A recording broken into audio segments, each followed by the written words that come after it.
Hello दोस्तों, कैसे हैं आप सब। आज की हमारी कहानी है पति ने कहा तलाक, बहू बोली इंतजार करो। शर्मिला की शादी को अभी पूरे 3 साल भी नहीं हुए थे, लेकिन इन 3 सालों में उसने जितनी चुप्पियां ओढ़ी थीं, उतनी शायद किसी ने पूरी जिंदगी में नहीं ओढ़ी। वह इस घर में बहू बनकर आई थी, लेकिन धीरे धीरे उसे एहसास होने लगा था कि यहाँ बहू होना किसी रिश्ते का नाम नहीं, बल्कि एक भूमिका है जिसमें बोलना मना है, सवाल करना गुनाह है और सहना ही सबसे बड़ा गुण माना जाता है। शुरू में सब कुछ सामान्य लगा था। सास राधा देवी के चेहरे पर बनावटी मुस्कान थी, ननद सीमा मीठी मीठी बातों से अपनापन जताती थी और पति अमित ज्यादा बोलने वाला नहीं था, लेकिन चुपचाप साथ चलने वाला जरूर लगता था। शर्मिला ने यही समझा था कि कम बोलना शायद शांति की निशानी होती है, लेकिन शादी के कुछ ही महीनों बाद उसे समझ आने लगा कि इस घर की शांति दरअसल डर से बनी हुई है। सास की हर बात आदेश की तरह होती थी, ननद की हर शिकायत सच मान ली जाती थी और पति अमित हर विवाद में बस एक ही बात कहता था, तुम थोड़ा एडजस्ट कर लो। यह थोड़ा धीरे धीरे बहुत बड़ा होता चला गया। कभी खाने को लेकर, कभी उठने बैठने को लेकर, कभी मायके जाने की इजाजत को लेकर। शर्मिला हर बार खुद को समझाती रही कि शायद यही शादी होती है, शायद हर बहू को ऐसे ही सीखना पड़ता है।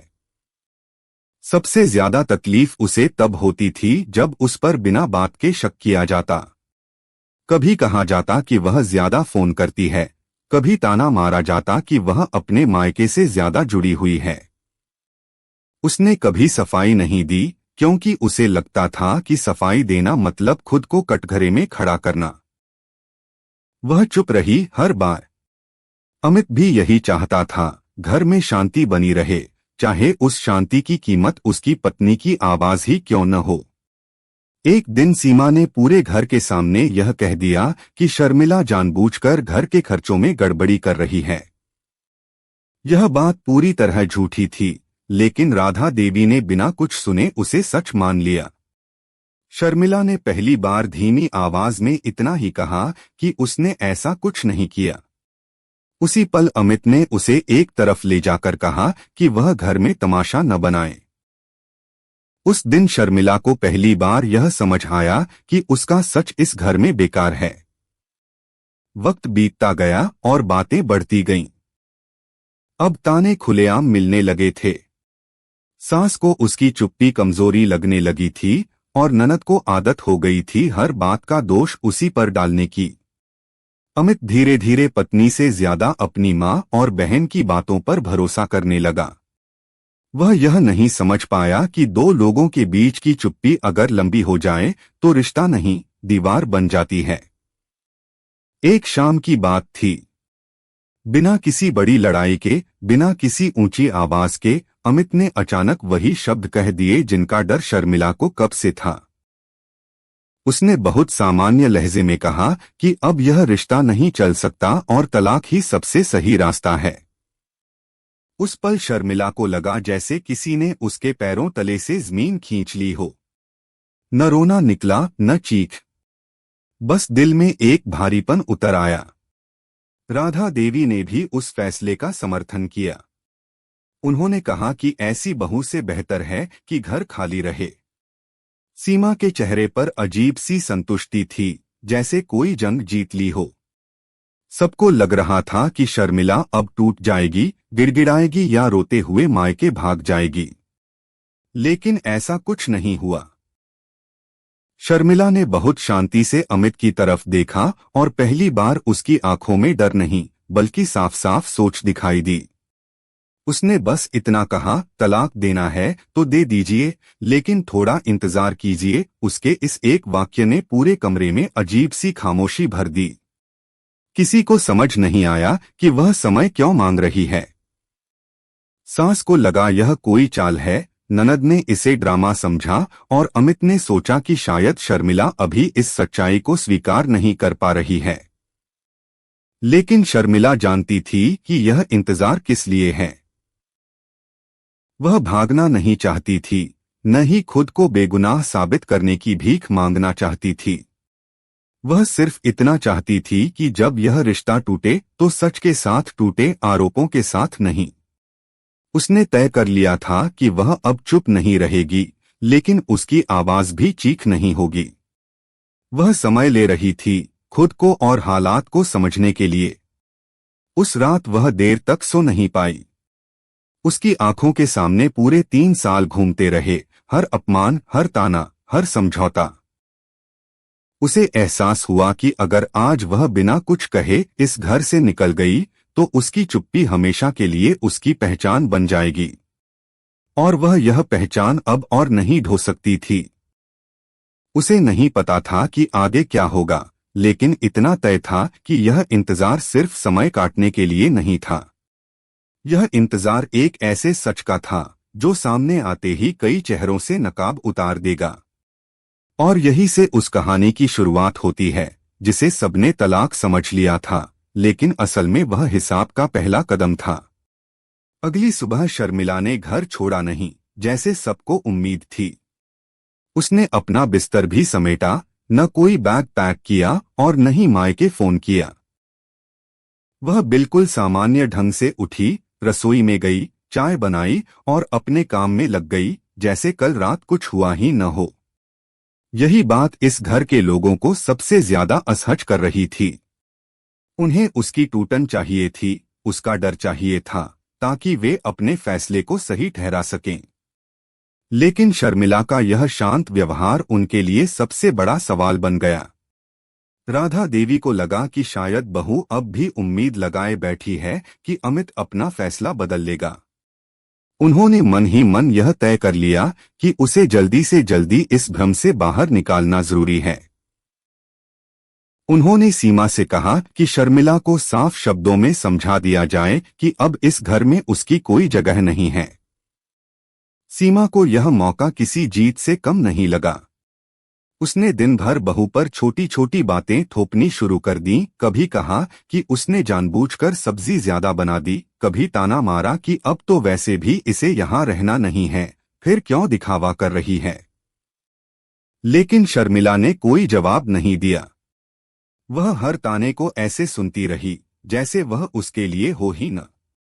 उसके भीतर एक अजीब सी मजबूती जन्म ले चुकी थी।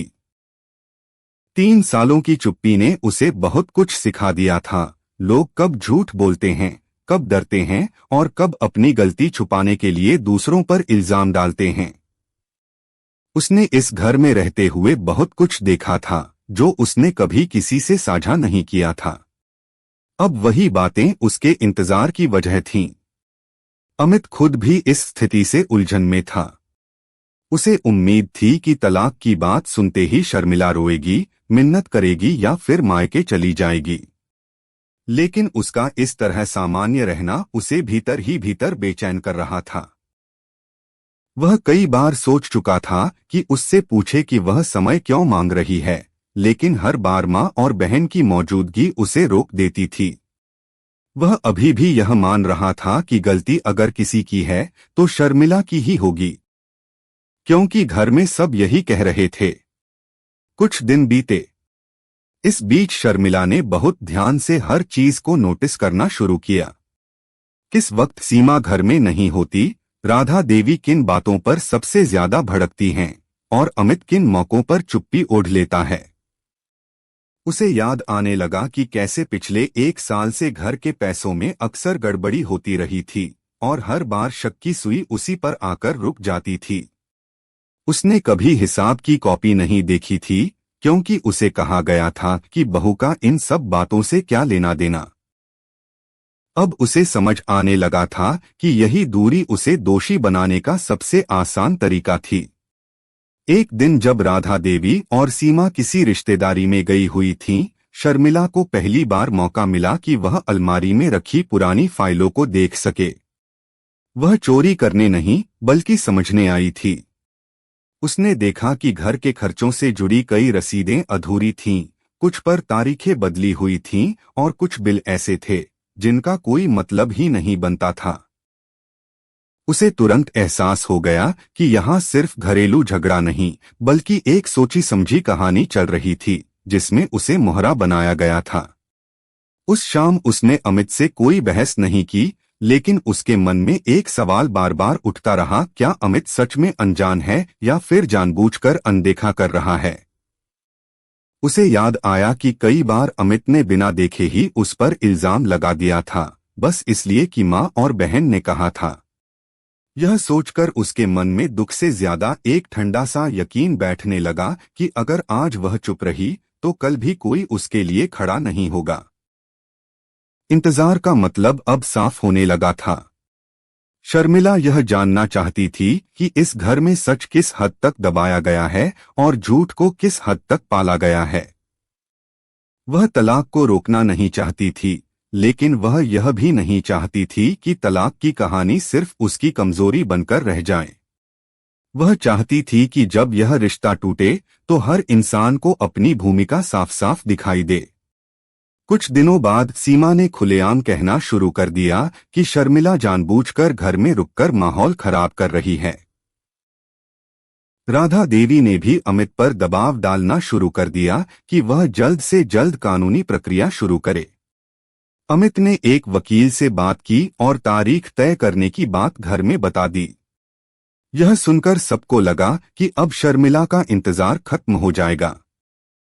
लेकिन उसी रात शर्मिला ने अपने कमरे में बैठकर एक कागज पर कुछ बातें लिखीं, तारीखें, घटनाएं और वो पल जिनमें उस पर बिना सबूत इल्जाम लगाए गए थे। उसने किसी को दिखाने के लिए नहीं, बल्कि खुद को याद दिलाने के लिए लिखा कि वह गलत नहीं थी। उस कागज के साथ उसने एक फैसला भी लिख लिया, अब वह सिर्फ सहने वाली बहू नहीं रहेगी। उसे यह एहसास हो चुका था कि तलाक से ज्यादा डरनाक होता है बदनामी के साथ तलाक, और वह इस बदनामी को अपने हिस्से में नहीं आने देना चाहती थी। यही वजह थी कि उसने उस दिन कहा था, इंतजार करो। यह इंतजार अब सिर्फ समय का नहीं था, बल्कि उस पल का था जब इस घर में सच को नजरअंदाज करना नामुमकिन हो जाएगा। अब घर में तलाक की बात खुलेआम होने लगी थी। रिश्तेदारों को इशारों में बताया जा रहा था कि बहू ठीक नहीं है, ज्यादा सवाल करती है, घर का माहौल बिगाड़ती है। शर्मिला के कानों तक भी ये बातें पहुंचने लगी थीं, लेकिन अब इन शब्दों में उसे डर नहीं, एक अजीब सी स्पष्टता महसूस होती थी। उसे समझ आ गया था कि बदनाम करने की तैयारी पहले से ही चल रही है, ताकि तलाक का ठप्पा सिर्फ उसी पर लगे। अमित पहले जैसा नहीं रहा था। वह अब शर्मिला से नजरें चुराने लगा था। कभी कभी जब वह कुछ कहना चाहता तो माँ और बहन की मौजूदगी उसे रोक देती। वह एक ऐसे आदमी में बदल चुका था जो टकराव से बचने के लिए सच से भी मुंह मोड़ लेता है। शर्मिला यह सब देख रही थी। उसे दुख इस बात का नहीं था कि अमित उससे अलग होना चाहता है, बल्कि इस बात का था कि उसने कभी यह जानने की कोशिश ही नहीं की कि उसकी पत्नी चुप क्यों रही। एक दिन घर में अचानक एक छोटा सा हंगामा हो गया। राधा देवी ने यह इल्जाम लगा दिया कि अलमारी में रखे कुछ पैसे गायब हैं। बात बिना जांच के सीधे शर्मिला तक पहुंची। सीमा ने भी वही पुरानी बात दोहरा दी कि घर के खर्चों में गड़बड़ी वही करती है। यह वही इल्जाम था जो हर बार लगाया जाता था, बस इस बार आवाज थोड़ी ज्यादा ऊंची थी। लेकिन इस बार शर्मिला ने चुप रहने का फैसला नहीं किया। उसने पहली बार बहुत शांत लेकिन साफ शब्दों में कहा कि अगर उस पर शक है तो सबके सामने हिसाब देखा जाए। उसके इस वाक्य ने राधा देवी को हैरान कर दिया। उन्हें शायद उम्मीद नहीं थी कि शर्मिला ऐसा कुछ कहेगी। सीमा तुरंत बात पलटने लगी और कहने लगी कि अब इन बातों का क्या फायदा जब तलाक होना ही है। यही वह पल था जहां शर्मिला का इंतजार रंग लाने लगा। उसने बिना किसी गुस्से के कहा कि तलाक हो या न हो, लेकिन इल्जाम का जवाब देना जरूरी है। उसने अमित की तरफ देखा और पहली बार उसकी आंखों में सीधे देखा। अमित उस नजर से घबरा गया, क्योंकि उसमें शिकायत नहीं, सवाल था। उस दिन शाम को घर के सारे कागज मेज पर रखे गए। यह फैसला मजबूरी में लिया गया था, लेकिन शुरू होते ही चीजें उलझने लगीं। कई रसीदें अधूरी थीं, कुछ खर्च ऐसे थे जिनका कोई कारण नहीं बताया जा सका। अमित पहली बार इन कागजों को ध्यान से देख रहा था। उसे समझ आने लगा कि जिन बातों को वह सालों से नजरअंदाज करता आया था वे सिर्फ घरेलू उलझन नहीं थीं। शर्मिला ने बिना किसी आरोप के सिर्फ तारीखें और घटनाएं गिनाई।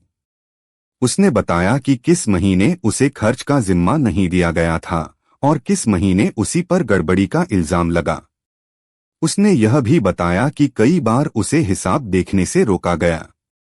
उसकी आवाज में न रोना था न गुस्सा, बस एक ठहरी हुई सच्चाई थी। राधा देवी असहज होने लगीं। उन्होंने बात को भावनाओं की तरफ मोड़ने की कोशिश की, लेकिन अब बात कागजों पर आ चुकी थी। सीमा बार बार बीच में बोलने लगी, लेकिन उसकी बातें खुद ही उलझती जा रही थीं। अमित पहली बार यह महसूस कर रहा था कि वह सिर्फ पत्नी के साथ नहीं बल्कि सच के साथ भी नाइंसाफी करता रहा है। अगले कुछ दिनों में यह बात फैलने लगी कि घर में कुछ ठीक नहीं था। रिश्तेदार जो पहले शर्मिला को दोषी मान चुके थे अब सवाल पूछने लगे। यह वही सवाल थे जिनसे राधा देवी हमेशा बचती आई थीं। उन्हें एहसास होने लगा कि जिस कहानी को उन्होंने सालों से दोहराया था उसमें अब दरारें पड़ने लगी हैं। इसी बीच वकील की तरफ से तलाक की तारीख तय हो गई।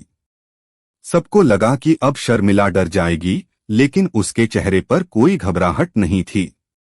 उसने बस इतना कहा कि वह उस दिन सबके सामने कुछ बातें साफ करना चाहती है। यह सुनकर राधा देवी को लगा कि कहीं यह सब उनकी इज्जत पर भारी न पड़ जाए। सीमा भी पहली बार चुप हो गई। अमित की रातें बेचैन होने लगीं। उसे बार बार याद आने लगा कि कैसे उसने हर बार पत्नी से यही कहा था, मां सही कह रही हैं।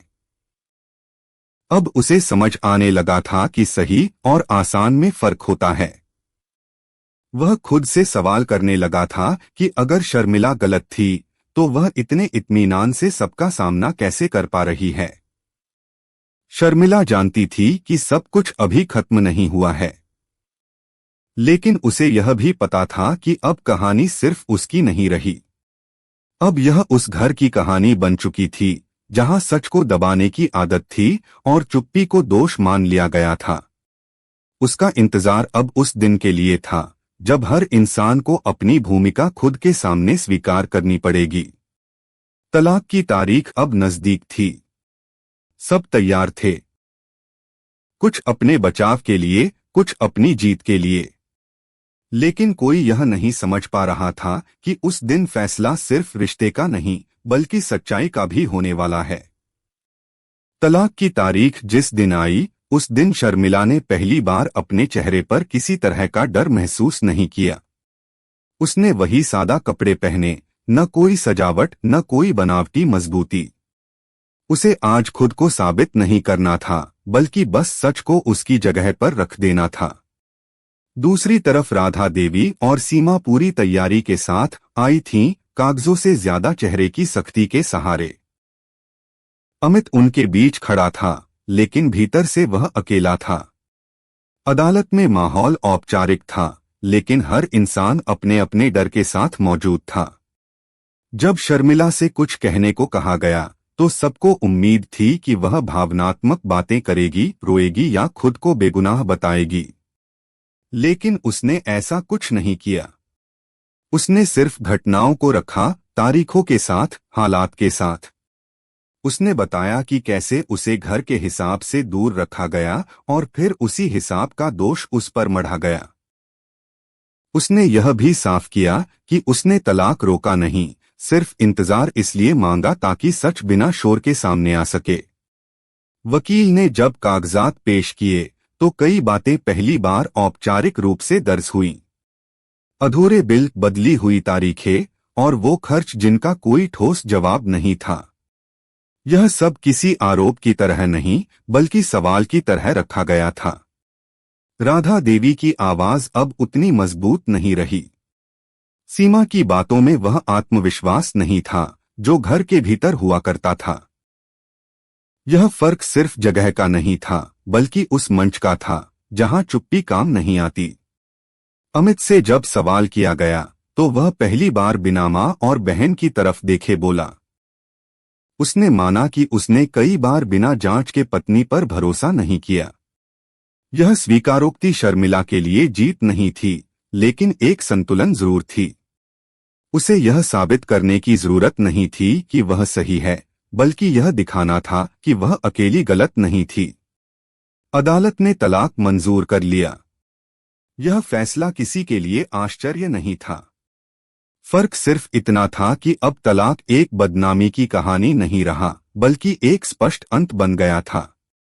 किसी पर इल्जाम नहीं था, लेकिन हर इंसान को अपनी भूमिका खुद समझ आ गई थी। घर लौटते समय राधा देवी चुप थीं। वह चुप्पी अब बहू की नहीं थी, बल्कि उस सास की थी जिसे पहली बार एहसास हुआ कि किसी को चुप रखना हमेशा नियंत्रण नहीं होता। सीमा भी कुछ नहीं बोल रही थी। उसे समझ आ गया था कि जो खेल वह सालों से खेल रही थी वह सिर्फ घर की 4 दीवारों तक ही चलता है। अमित ने शर्मिला से आखिरी बार बात करने की कोशिश की। उसने कहा कि अगर वह चाहती तो शायद यह रिश्ता बच सकता था। शर्मिला ने कोई शिकायत नहीं की, बस इतना कहा कि रिश्ते बचाने के लिए सिर्फ एक इंसान का इंतजार काफी नहीं होता। यह वाक्य किसी ताने की तरह नहीं, बल्कि एक सच्चाई की तरह था। शर्मिला मायके नहीं गई, न ही किसी नई शुरुआत का शोर मचाया। उसने बस अपनी जिंदगी को वहीं से उठाया जहां वह कभी चुप होकर रुक गई थी। उसे पता था कि आगे का रास्ता आसान नहीं होगा, लेकिन कम से कम अब वह अपनी ही कहानी में दोषी नहीं थी। कुछ महीनों बाद उस घर में सब कुछ वैसा ही था जैसा पहले था, बस एक चीज बदल गई थी। अब जब भी कोई चुप रहता तो सबको याद आ जाता कि चुप्पी हमेशा गलती की निशानी नहीं होती।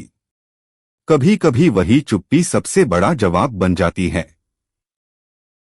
शर्मिला ने जिस दिन कहा था इंतजार करो, वह दरअसल किसी से समय नहीं मांग रही थी।